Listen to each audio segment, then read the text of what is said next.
what AI in games is. AI here we use as a shortcut for artificial intelligence.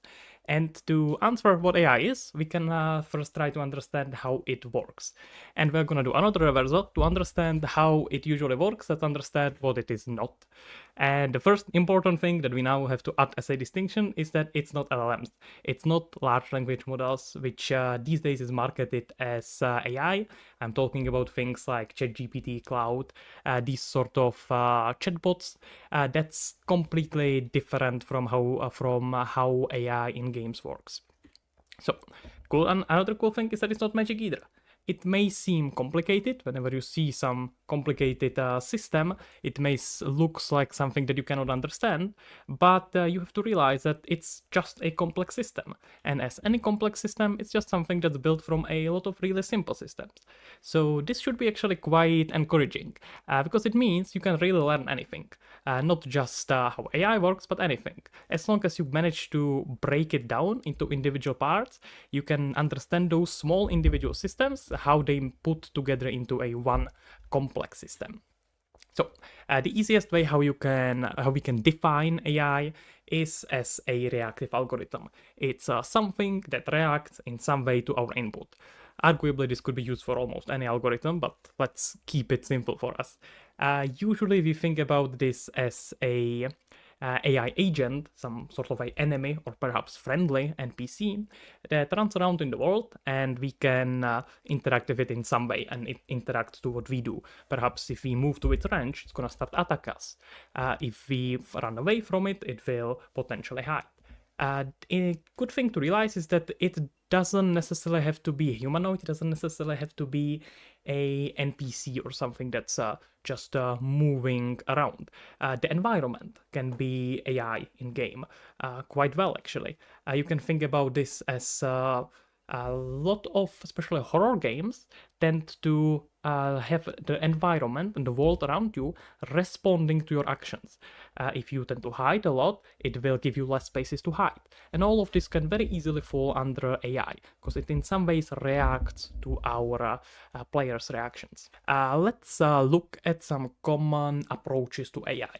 And when I say common approaches, what I really mean, how do we think about architecture of AI? How can we architect and design AI to behave the way we want it? There are three most important ones that we really care about, and the primary one is something called the decision tree. In Unreal, the primary method, how it used to be implemented, was behavior trees. We'll get to them in a bit.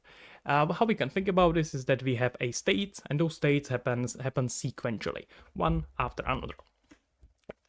We can look at some practical examples. This is exactly from behavior trees, and we can see here that we have three sort of options that this AI can do. We have here some selector, so something that's deciding what the AI does, and depending on some condition, it will go either here, here, or there. Our condition here is quite clearly stated as line of sight. So does our AI see the player? If so, it's gonna go into our state of chasing the player. And here we will execute few actions, one after another, sequentially. So we can rotate towards it, chase him. Chasing means moving to location. This is a bit of a nonsense we don't care about here, but important is that they are executed one after another.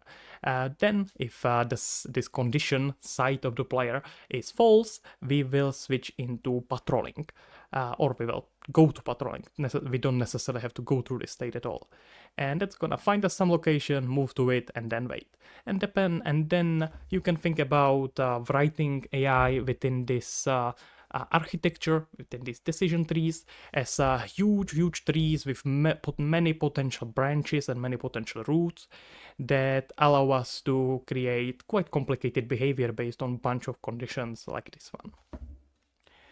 Now, a lot more common these days approach is a stats-based oriented. So stats is shortcut for statistics, and that's when the actions and reactions of our AI are changing based on some hidden metrics. And to demonstrate how hidden those metrics are, I'm gonna use the example of a game where the metrics aren't hidden at all. So this is, of course, The Sims. The Sims, funnily enough, works actually as a really good example how to imagine how statistic-based approach can work.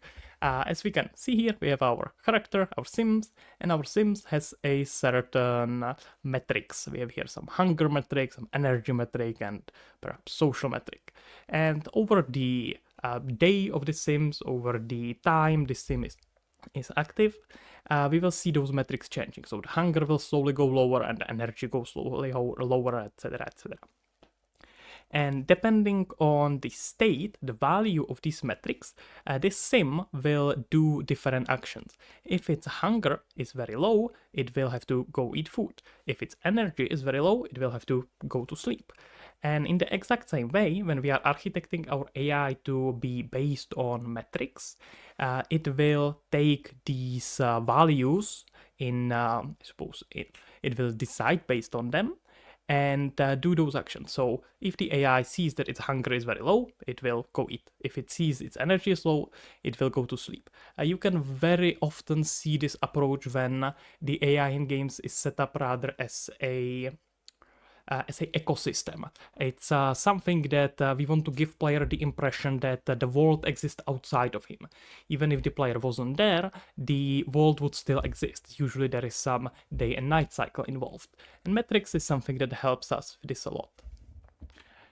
Then we have a last approach that's arguably least common, and for a good reason, but still quite useful, and it's probably becoming more and more common. There is one exception where this approach is actually the most common, and I'm gonna get to it in a bit.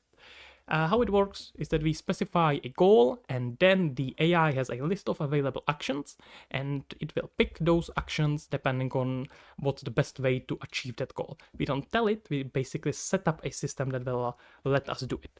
There's a graph that lets us quite nicely describe that. So we have here some world, don't care about that, we have here planner. Planner is our primary decision maker. You can think about it as a brain of the AI. We will give our AI some goal. Perhaps the goal can be attack the player, and then it will figure out which action should go in which order and then execute them. We don't tell it which action should go when. It will have to decide it based on how we programmed this planner. The action here can be, for example, move somewhere, find actor, and can be attack, it can be run away. So we'll have to figure out which order should they go in, how long we should stay in there, and all that. Then, of course, it will tell to our agent, our actual thing. You can think about it as a brain deciding on the body what the body should do. This approach is usually by far the most fun to program. Nevertheless, it's rarely the one that ends up being the most fun for the player. This is a bit of a trick a lot of programmers can fall into, that they end up doing and architecting their system for the game in a way that makes it most fun for them, but not necessarily brings most value to the players themselves. Realistically, when you are seeing the game and you play the game and engage with it as a player, you can't really tell whether the AI that's right in front of you, throwing a grenade or you, or whatever it's doing to threaten your life, is done with a goal-oriented system or state-based, or maybe there's some statistics. You don't care at all. What you as a player care about is whether it is fun or not. And usually you can get to equally fun, I suppose, factor with a state-based system, and it's a lot easier to set up. So we in games usually end up with state-based system instead of goal-oriented. There is an exception though, and that exception is robotics. We have done some works with robotics, and the goal-oriented approach is exactly the only one that really makes sense there. The reason why that is because you don't have complete control over your environment. In virtual worlds, when you are in the Unreal or whatnot, you always have 100% control of everything that's happening. Whenever you tell your AI to pick up a plate, pick up any object, you know exactly what rotation it has, where it is, you know how big it is and all that. You don't really know that in a real world. You have to have a deciding actions that will let you evaluate that and then execute it based on evaluation of those actions. For the practical example could be a real life robot needs to figure out, okay, how big is the plate, how is it rotated.